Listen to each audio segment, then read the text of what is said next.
Why? Yanko, the any fiasie. Kwasi yemfa and Daily Graphic and Chassis. Na Daily Graphic story bi wo ha ade we na make us but you watch ade da. Yeah. Say teacher ni wo kira de. Na kwada be yemfonso na be kasa metwe akwada na so. Na akwada na kofie akofa ni nuanom ni awofo ma me abetie gu teacher ni so. Aburo no ama. Say ofa the worker at Daily Graphic abusia. Wo be hu teacher ni a ya buro na ma ne hwene apai. Ne hwene so apai o. Enkran he ya so na asem ni si yo. Enye kuro kichwa bi mu abeka so we die e bi a ba bi asi enkran na sa awre bo sem yasi. E yasem o. Wo ba kratafa aduonu Daily Graphic a lekma ena yesi Krowo Municipal Assembly ena teacher ni a wo kire maase wo kire JHS yen kran he ya Krowo asem na mekan wa man kwada no assignment so wo nkoye mass assignment enkwada no ko fie a ebi aye ebi anye ena omo anye ni nyina no ka asem nsoli enyina nsoli nyina wo class wo omo soli gina ye no ena yeso okacho mse munkofie munye homework ni wi anamaba eti akwada ba akode teacher ni ne pam omo no omo ko break no da so wo school mu wo ena obi say me nka nche wo se kofie ena teacher ni so no mutwa na ma ba mienu akwada ni si kwa so se wo kofie no wo ba no wo ni nuanom ni matwofo ena ba ye no mbeti gu teacher ni so onyania din kofie ko fan krofo bai so mo mbe teacher ni no so mo mbe teacher ena mo so din na chi ba be teacher ni no o mo buru teacher ni na ma ne hwene efiri ne hwene anu sei ebesi ne mo ma so hanyina pai se tu ama mpanimfo de plaster titari be ne mo ma so teacher ni e friend Moses onyame asem Moses onyame asem wo mu sura de onyame asem na o ma bono eti say education director ya bobo Krowo Mpotem won mo area Justin Ajaba say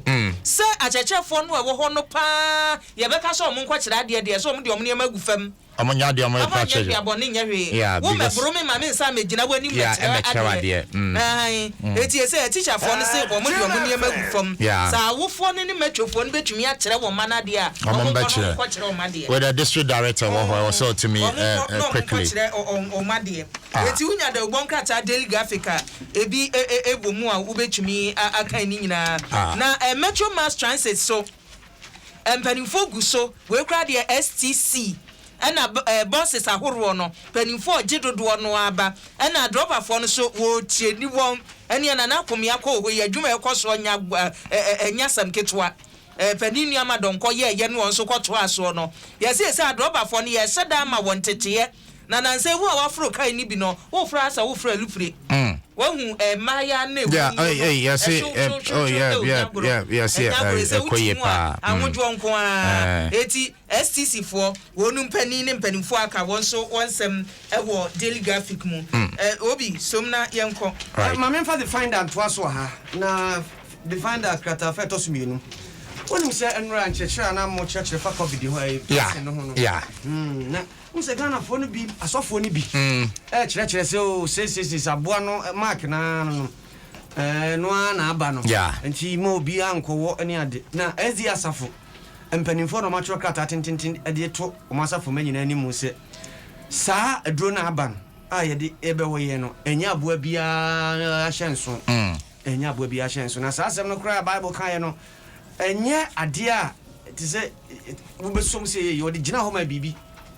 entima ebinom enkyerɛkyerɛ saa nkyerɛkyerɛ no mfa na da binom adwena ma be wiase ye de yenkowo na yade atiatisi na akɔgye nsɛmu eno nti omo de omo ka kyerɛ safoma no nyinaa sɛ sɛ otifie ne de dro ne ba wo o hia bi ba bi ne ye wa wo bi nemo emfa nhye wadwenem sɛ aboa bi sɛ de omo aka mi anura chi mikotu sɛ nkrofo bi ka na msi ti de wiase adress ansem wo da so me da sorry na e de omo ho agimu no ma ya de Pentecost for de omo de ST for de do masse e wa education na omo de omo ho agimu asoma ni bia de da omo de so omo so mo ni break na omo educate omo beti ase we the finder asem wo no ode ba eno na swafo a oro ne abonde so mo hwe nsrahesuo Dr. Awa Muhammad ode atu dwa se so wo hwe se de nsrahedwuma tie no betimi aya masika pudua mfie mienu ebenya afiri munye sika ketua opepepe pay enum $5 billion no afibia yebetimi anya si ehye ne oma nyina yi a sahwe kwansan se amanfo ba sahwe wa hapa ya bia bi ho a wo se esiesie ho ankrofo ba because ko abruchira ba bi ho a chese uti dina ko hunu okra na eso ba bi ho ha ya esiesie ho na obi ba hunu ho se de hote na ebe ko yi ebe ma yeska bebre and ya no cre so afọ na ko sin fie mienu hwese sika de ibe firi wa ba pa ya mene hire ebi wa ya fa ba ku na fa sorry so ya daily guide and Dwaso na yesi nyame ya dum abnada mampani ni nipa odi kan a COVID-19 no vaccine no obeje sharp eti omo se na monye ni yenhwe yesi bnada no tututututu na mampani agene de na asamba ko a Owura Francis Asenso mpanimfo abondi so nkwaso ya wo behwe adansie so asempa asemwe yatia yebesi edan dudo na nya ba bi na yebesi bi oso ba wonso be ye ho adwuma eti ewo ha sei daily guide yemfansi mate ebi wa me na se be